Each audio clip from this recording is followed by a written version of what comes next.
Putovao uza Savu, bez mnogo riječi. Srce mi je znalo, to mora da se spriječi. Na ramenu puška, u mislima mrak, svaka misao boli, al ostajem jak. Kad sam ušao u grad, osjetih težak zrak, svaka kuća ranjena, svaki pogled jak. Ljudi što stoje šute, al gledaju znak, kao da pitaju tiho koliko još ovaj mrak. Ako me pitaš ko sam u biti, ja ću ti šapnut glasom što čuti. Ratnik sa Save, za grad uz Dunav, jer kad jednom braniš Vukovar, tad on postaje vječni žar.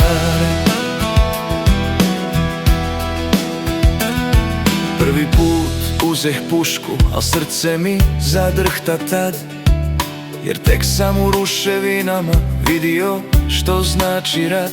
Dijete uplakano, majka ga skriva pod prag, i u tom pogledu shvatih da nema nazad, samo brani grad.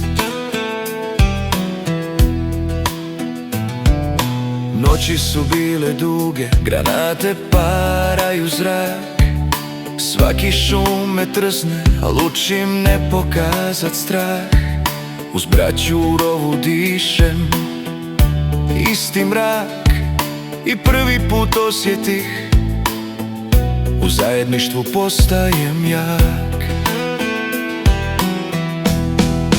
Ako me pitaš ko sam u biti, ja ću ti šapnut glasom što čuti.